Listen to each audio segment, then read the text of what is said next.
Ahoy there, YouTube! Howdy, Huckleberry! I'm back again today for another Kickstarter critique where I take a look at a different Kickstarter tabletop game project every weekday at 1:30 p.m. Eastern Standard Time. Give my honest thoughts on how the project is being ran. I should probably turn off my shiatsu little chair massage. I can't tell if you guys can hear it, but right now I'm excited to check out the 40th most popular project on all the Kickstarter games. That is 5x5. It's a board game where you place and manipulate dice on a shared board to complete ... I'm going to guess sequential numeric things, community verified on the Game Crafter. So that's an interesting one to spotlight. I've never actually seen that before. As someone who's on the Game Crafter pretty frequently, I don't actually 100% know what that means. I think that means people in the community have played it and it doesn't suck, which is a good thing. So I guess spotlight it. It's better than spotlighting anything. It's better than just random green, squares there, so I'm not going to knock it. It's just an interesting one to put. 2 to 5 players, 30 minutes, ages 8+. Cool. I'd love to see a price. I imagine it's going to be very cheap because the cost of D6 dice is incredibly cheap. Like, D6 dice, super duper duper cheap, even if they have different colors. Still incredibly cheap to manufacture those. Looks like you got a player board here, but they're showcasing the components. I get the gist. It's an abstract strategy, family weight game. I don't think the main image is half bad at all. And it's already raised $9,885. It is close. It's close. What's that? 80% of the way towards its goal, pretty much. Is it trending to fund? Good for them. Hopefully they can push that over the finish line. 382 backers, 7 days to go. Hopefully I could be part of the solution and I can say, this thing looks amazing. You should go check it out. But as always, when you go to the video, I'm thinking 3 things. Do I want it? Can you do it? How much is it? And holy moly, there's an Oregon, Wisconsin. I didn't know that. Let's go. Hey everybody, I'm Tim with Red Mitten Games. Thank you for joining me here on this Kickstarter for the game 5x5. I've been designing games for about 10 years or so. 5x5 has been in the works for 5 or more years. So we're going for personal touch right from the jump. Don't mind this at all. I think it's better to have this than to not have this. At this point, the game is for 2 to 5 players. Normally takes about 30 minutes or less. And the game is all about placing and manipulating dice on a board that's shared by all players.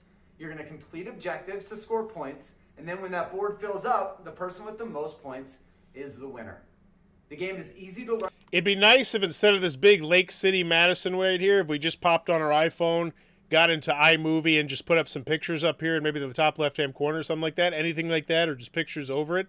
Not necessary, but it would be nice, and it wouldn't be that much difficult, honestly. I know it could be daunting if you don't edit things, and I'm not a great editor. But if you watch my channel, you know I am not a great editor, but it's not difficult at all. It's something you might want to look into if this doesn't fund and they have to relaunch. Fingers crossed that doesn't happen.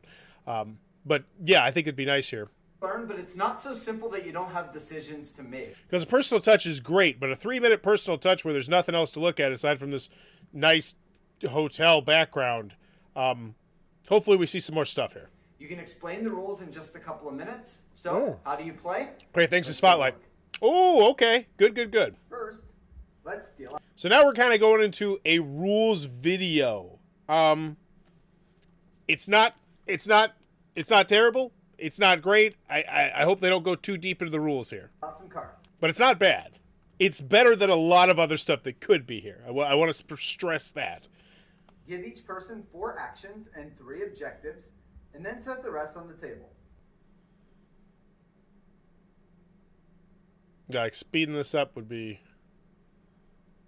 Place 3 action cards face up next to the stack. And the fact that there was that little brief pause of noise makes me think that maybe there might have been some little snip of editing there, but this would be a good one where we could speed this up or something. Stack of action cards.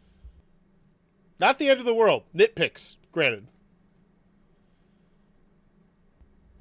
And see, that's what I'm talking there. It seems like someone went in there and muted like just the background noise in those little bits. 3 first come. So there was some editing that was done, it looks like. Objectives on the table face up as well. Finally, leave the stack of objectives face down. I'd love to see what those say. I wish this was propped over just a little bit more so I could read those to get a little bit more idea of what I'm doing in the game. Once again, nitpicks. Not bad at only 3 minutes of video. No, not at all. Play an action card. I feel like this is more advice than critiquing here. It's just like, this is solid. I think it'd be better if X, Y, Z. Some action cards let you place a die on the board, while others let you manipulate dice that are already out. Is that what these are? Since the board is empty, let's play a red card. Pick up a red die and roll it, and then place it anywhere on the board that helps your objectives. If you Getting have Sagrada any vibes. completed objectives, you can play them at any time during your turn. Look at that. Red odd in the middle gets me a point.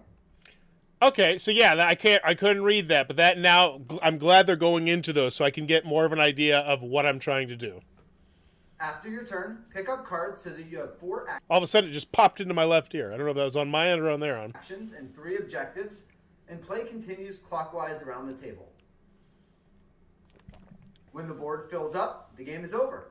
It's that simple. The player with the most points wins. So why should you back 5x5? Well, first off, I think the game is just fun. It's super accessible for game enthusiasts and casual gamers alike. It's also one of those games that's easy to play while Gateway. Gateway game is the word we're looking for here. having a conversation around the dining room And I think gateway would be a great word to put in the marquee potentially. Gateway game. table. So, what was my philosophy going into the creation of 5x5? Ooh, we're getting a little developer diary here. We are squeezing a lot into this 309, and this is why I love a personal touch. Well, one of the factors was actually my mom. I wanted to create a game that was easy for her to pick up and something that we would be able to play at holidays. There it is. Remove a die from the board and replace it. Like stuff like that. That helps me. Seeing that one specific action card combined with the objective card of put the 1 in the middle, because my brain was like, well, what if someone blocks the middle? Then what? What happens to that objective card? That was answered just by having that there. So I do like that we're going back to the components here. And this game is just that. It's one of those games that you can pick up, you can play it, and the rules are super easy to explain. So, this game took a ton of work. The Kickstarter's been a ton of work. So you being here just means the world to me. So, what happens if this gets funded? Well, if it gets funded, that If you know this guy, you're rooting for him. If you don't know this guy, I feel like you're still rooting for him. That's the beauty of a personal touch. You know, it's like, all right, this guy seems nice enough. Wants to play a game with his mom. Looks like a fun game. He's got a nice looking prototype he showcases. He's play testing with people. There's so much that was conveyed in this video. And this is why I always say it. Even if you don't have the money and the resources to go get a spectacular video made, like an expensive video made, personal touch can do a lot of heavy lifting. And I feel like he did it with this video. it's going to allow me to create even more games, to create more Kickstarters, and hopefully the result will mean more games on your shelves. So again, I just want to thank you for being here. I don't know if I need more games on my shelves, but overall, I feel like the video was well done. Definitely, I'm guaranteeing this a first timer. Yep, but I'd say for a first time video, I thought that was totally fine. I've never heard of a gateway game. Sue me. I can't afford a lawyer at the moment, so I will not. But yeah, gateway game. It gateway into the hobby. That's what it means. So a lot of people would say like Ticket to Ride would be considered a gateway game. I think King of Tokyo with its Yahtzee-esque mechanisms, gateway game. No Thanks, gateway game. Strike, gateway game. There's levels to gateway games, but yeah. Hi there, my name is Tim, and I love creative games. I've worked on both board and mobile games, and would love to have you play them. Interesting. I'd like to know a little bit more about that if there's anything impressive there. If there's not, it is what it is. But if there is, spotlight that. They also took the time to use this area over here. Nice. Hopefully they got everything they need. The preface, the game. How do you play? This is a gameplay preview. Once again, done by him. That's fine. I don't need some talking face that I know for a preview. I just want to know how the game is played.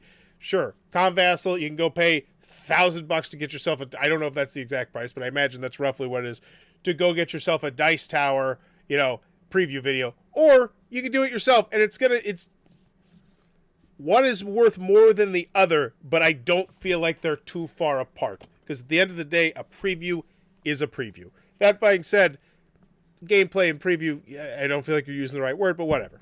What do you get? If you back the full game inside this, so this is the long, sexy scrolling shot, hopefully, not here. That'd be nice to have, but once again, I understand. First creator, and I imagine this is a passion project. We have no collaborators here. I imagine this is one person doing everything. When you take that into context, I don't feel like it's terrible. 40 dice, 60 action cards, 33 objective cards, 3 special objective cards. So we got 96 cards. I'm imagining there's square cards. Okay. and the rules depend. So very, very dirt simple game. So here's what I would honestly spotlight on that main marquee. I'd have the price because I'm assuming we're going to have a good price if you shopped around for your manufacturer.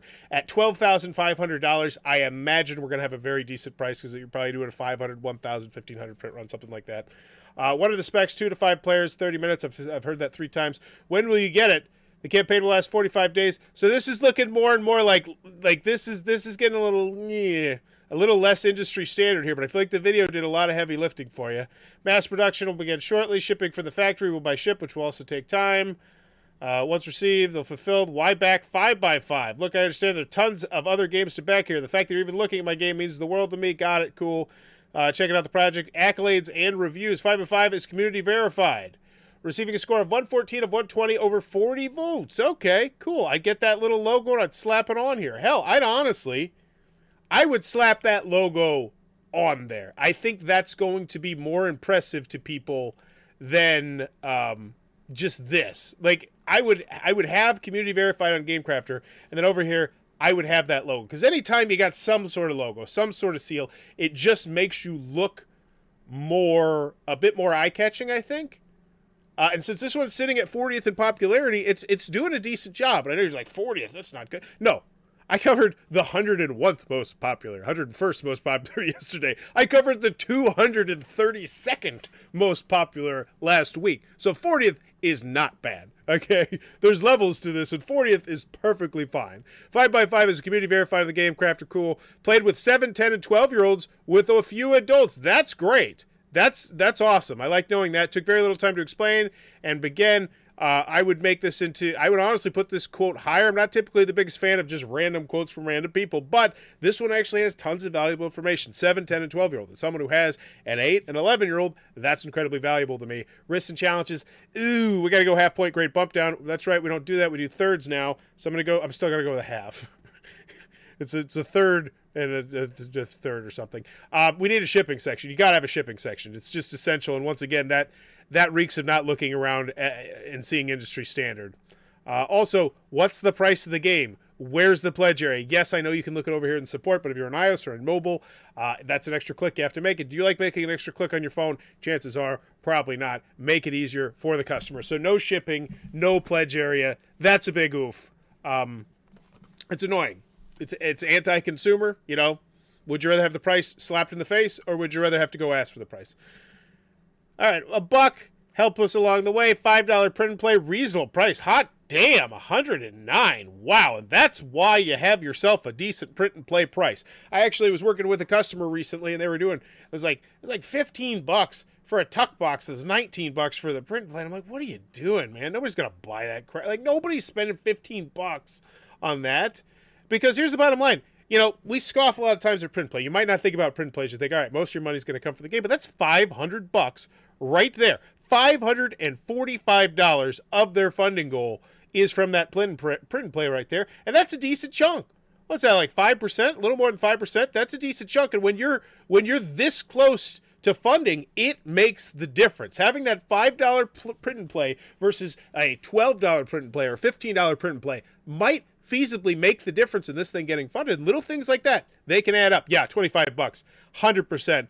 I would put that price way up higher. I'd also like to know roughly the size of the box. You haven't really conveyed that to me at all, which is unfortunate. But the bottom line is at $25, you're not really up against, oh, yeah, rule booklet. There it is, Kevin. It's just all these little things that you should have. You had the preview, which is nice. I'd love a gameplay video, especially for how simple it is, as you've told me. I would love it's not that I would love. It is essential. You need the rule booklet. Gameplay video would be super duper nice. And the price, slap in the face, $25. In a world of $100 and $200 Kickstarters, $25 is nothing, especially for a family weight game. I think this one, you totally should do that. Also, if you have any cards, because the way, for instance, at Hero Time Manufacturing, where I work, we print our poker-sized cards on 65-card sheets. So if a game, for instance, has 116 cards, we say to the customer, hey, you have 14 extra cards that you could use. If you don't use them, that's fine. They're just trash, whatever. But you have these 14 cards you can put in the game. It's no extra cost, except for shipping in the back end, which is going to be minimal, over 500 games, 14 cards each. But a solo mode would be nice here. And I know that's extra playtesting, that's extra yada, yada, yada, but I think that could potentially be the kind of thing that would put this over the edge. Now, granted, with 7 days left to go, it's a little bit late, but in the future, I think a solo mode, even if it's not the greatest solo mode, and I hate to say that, it really moves the needle for people. People love solo modes, or the idea of having a solo mode. So 187, cool. 5x5 times 2, 31. That's 5 times 5. Really, you had 10 people getting 5 of them. That's interesting. And once again, it's, you want to have that, I guess, because I don't know. Most of the time, people don't take those, but with this sort of thing, it's like, hey, I love Larry. Larry's a great guy. I got $115. That's not that much money to me. Sure, I'll buy 5 of his games and I'll give them out as gifts because I know I can give it to my niece or my nephew or whatnot. So having those pledge levels, it's not bad. But I will say most of the time you get 5 games, you're not going to get 10 people. So whoever the creator is, probably people like him. And then you had an early bird. Great. But to 25. So that tells me a lot. This tells me so much here. This tells me, was it capped at 25? Oh, there was only 25. Interesting. I wonder how they feel about that decision now. I wonder if they're happy with that decision, having sold out of that, or if they wish they would have made that a little bit bigger. I'd love to know. I suppose there must not be much a terrible MOQ with just dice. No, dice are stupid cheap. Dirt cheap. And the more dice you have in a game, obviously the price goes down because that's normally something that's going to be outsourced. Most factories don't manufacture dice. They just go buy dice from another company that specifically makes dice. All right. FAQ. So it looks fine. There's definitely some glaring things missing. I'd say a whole point grade bump down is very reasonable. No shipping, no pledge area. Yeah, okay. I'm gonna go a point and a third. I think that's fair. Will there be more FAQs? Yeah, if you ask questions. That's how it works. What is the expected timeline for print and play? Is it really a year out? As much as you proofread something, a small detail is missed. No. That's a piss poor excuse. I hate this excuse. Honestly, this excuse makes me want to give you a third of a great bump down as a slap on the wrist, like a Catholic school girl. No, that sounds right. A Catholic school teacher. No, this is not what you say. You're talking about, oh, we got to proofread. No, you don't have to proofread. You have 382 people here who are interested in your game. Specifically, 109 people who are interested in your print and play. And you damn well better bet, at least, I would say 5% of those people would read that rule. So let's break that down. 5% of those people, that's 38, that's 19 people. Let's just say you get 2.5%. That is 10 people, 9 to 10 people reading your rule booklet. They're going to give you feedback. They're going to give you input. It's not all on you. This is a rookie mistake right here. And yeah, I'm going to go with another third point. Well, no, it's just lumped in with the not having the rule booklet. But if you don't have your rule booklet, that is a cardinal sin. You are playing with fire. You are trying to make your game worse. You have an easy and free opportunity to make your game better forever. And it also is something that you should have on your page. That is a big rookie mistake that you should not make. Get your rule booklet on Kickstarter. Period. Even if it's crap. Even if it's written on a freaking cocktail napkin. Scan it. Go to Kinko's and scan it. I'm assuming you don't have a scanner because who does? Probably a lot of people, just not me. All right, over 75% Tabletop Simulator. You're also amazing. Cool. If it's on Tabletop Simulator, you know where would be a great place to put that? On your Kickstarter page. Because don't assume that people are going to be digging through your updates. Just don't assume that. Gnome or, and I found out I had a chance to play around with my new game. Okay. Cool. Nobody commented on it. I would always ask a question. I would, especially, oh, cool, 11. What's next? Well, looky there. It's a question almost. Let's see what we got. Is this just people excited? Ooh, hey. I was gifted a couple of new games. Point Salad, very great game. King Domino, another great game. I own both those games. I would highly recommend both those games. And Point Salad is a fantastic gateway game. Bauer Smash, he's going home. No, it's so frustrating to me. Like, you will never see it. Like, if you're my customer at Hero Time, I will not let you do that. I will strongly, and I'm pretty blunt about it. Then my boss is like, I would like you to be blunt about things because we hired you to be somewhat of a quote-unquote Kickstarter expert to tell people these things that you wouldn't know if you don't know. But now that you know it, you're like, well, yeah, that's very obvious. You want to put your rule booklet out because of XYZ, but if you don't know it, you don't know it. So cool. How'd you find 5x5? That's a good thing to ask. Once again, asking a question. Great. I found you through a LinkedIn friend. I found you on Kickstarter app. And once again, this is the most popular and engaging update. Why? Because they asked a question. Once again, these things I'm saying, I'm not some guru. I'm not an expert. It's just, oh yeah, it's kind of common sense. You want engagement, you ask people questions. And you'd be shocked how many companies just doesn't get through their brain. Like, should I ask a question about this intellectual property game that I'm releasing? No, I'm just going to talk at you. Instead of just... Okay. Anywho, is there a possibility to get the print and play without English description to add, for example, German language? Therefore, instead, greetings from Australia. That's going to be a really tall task for a person. But once again, if your rules are that simple, that's the kind of thing that maybe that 2.5% would do. Maybe Marcus is the kind of person, most likely, who would read your rules and say, hey, I'm going to try and translate this as best I can to German. You know, I'm not by any means a translator, but I want to help you succeed. I want to do that. And then, hey, maybe you go to your manufacturer and you're using 5 of your 8 pages. Because once again, as I used it in that example a little bit earlier, how we print on 65 card sheets, so you might have 14 extra cards left.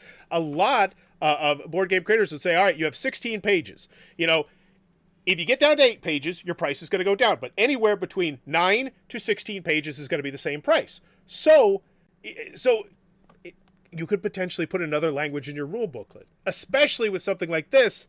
It's a nice thing. Bauer versus Stegmeyer. Who will emerge? Oh, come on. Jamie. I bow before Jamie. Like, I am a thimble. Jamie is an Olympic-sized pool. Let's not get it twisted. The expression I always like to use, there's levels to this, and Jamie, no matter what level I get to, is going to be above me. Just period. I've done many interviews with Jamie in the past. Lovely guy to talk to. Really enjoy Jamie. But it's not even close with that. Let's get that straight. Just back, my personal opinion is that dice are a little too standard to be exciting. I'm assuming the Kickstarter will do great, but $25, you know, it's... Once again, that price, yeah, okay. So, final grade for 5x5 board game, all over the board. I definitely think there's a lot of rookie mistakes here that should be fixed. But there's also a lot of good stuff, like that $5 print and play. Like, you don't think about it, but that's really helping here. That 5x5 pledge level where you get 5 copies of the game. That's 10 people. That's $1,000 right there. That's a big chunk of this. That's 15% right there in a pledge level that most of the time isn't going to get taken. 5 games and a print and play version. That is good. That's good stuff they did there. So final grade for this one, I think, is a C+. I'm gonna go C+. C+. But I definitely think, I hope this one succeeds, and I imagine on the next Kickstarter, hopefully at some point they'll ask for an input from the community, say, how could we have run this better? What do you think we could do to get more, momentum and enthusiasm? And chances are there will be some people in here who will say, this X, Y, and Z. Oh, wow. 39 out of 343. That's great. Bringing in new people. Good for them. I imagine. Yep, Madison, Wisconsin. Love Madison, Wisconsin, by the way. It used to host the Midwest Gaming Classic. Fantastic convention. Now that's at the Milwaukee Convention Center, but I love Madison. Special spot in my heart. Seen way worse. Kudos to this guy. Would give him C- for a first. Yeah, I'm right about there. I don't know if I can go all the way up to a B, Huck, but yeah. Just the no shipping, the no pledge area, the no rule booklet, that cop out of, the rule booklets, blah, blah, blah, blah, blah. I didn't like that in the FAQ, but still, yeah. Let me know in the comments below what's your final grade. As always, if you're enjoying the comment, please be sure to click on the subscribe button down below. And there will not be a show, I believe, Friday or Monday. Those are the last 2 days before my kids go back to school, so we're trying to do some special stuff. I'm sure you probably understand. As always, thanks for your time, YouTube. Bye-bye. But next week, back to normal.